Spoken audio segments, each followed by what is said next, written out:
Hello and good evening to family, friends, and visitors of the website from a very rainy Costa Rica. I basically set up this little tour through Google Earth just to show a little bit about where we're going and the project that we're going to end up at. You can see there in the middle, Costa Rica. We've been living in San Jose, teaching and doing some missions there. And we'll head off to Siloam Springs, and if you guys are going to be in the area in July or August, we'd love to see you in the Midwest before we head off to Washington, D.C. Now, after about an 8-hour flight from Washington to Frankfurt, Germany, we'll have a few days actually of rest before we head south for another 7 hours. In all, it's about a 20-hour trip,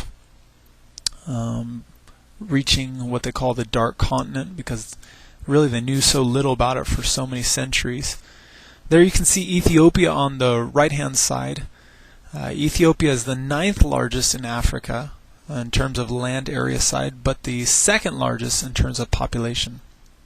There's about just short of 80 million people, inhabitants of Ethiopia, and you see right there the capital of Addis Ababa, which has about 10% of the country's population, about 8 million people. They say Addis Ababa houses the world's largest open-air market. You can see us landing in the airplane in Bole International Airport. And in Addis, this open-air market, they trade leather, they trade a number of things, and of course coffee. There's a lot of pride that Ethiopia is the world's home of the coffee plant. We're going to zoom out here again to see Addis before heading to the project itself that we're going to work with. And you might notice a little bit of coloration from the north east of the country to the southwest, and really the major geographical feature in Ethiopia is what they call the Great Rift Valley. It's basically a huge rip in the Earth's surface from Jordan in the Middle East all the way along Africa.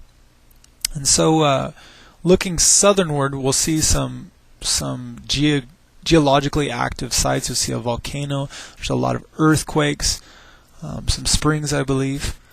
And basically, to get to where we're going, you're going to take this road. It's called Highway 9, and take it south from Addis Ababa through a valley. You can see basically there's the rift on your left-hand side, and on your right-hand side you have the higher Ethiopian plateau. Now the city that we're looking at ahead, Butajira, is really the nearest city where one would go to. If you're reading any blogs on our posts while we're in Ethiopia, it's because the internet is working in Butajira. That's where one would go for a hotel or for whatever else. The central market there that you can see marked is filled with spices, all sorts of things, and the scarves, maybe the fabric that you see at the top of the blog site, come from that market back there. So before Project Mercy came, really Butajira was the center of medical attention, education, and this is really, they came out here because it was kind of in the middle of nowhere, really. You can see the Project Mercy compound in the center. You have agricultural gardens, fields. To the very top of the screen you see the school, and to the bottom you see other agricultural projects. Now in 2004, when we were there, this church you see was just being built. It's now completed, and this road headed straight west. It's about a mile in length to the Glenn C. Olson Hospital. The hospital was not open at the time, but you can see a number of projects that are going on there. The school is in the compound you see there, and this is the basis of what the work is going on there.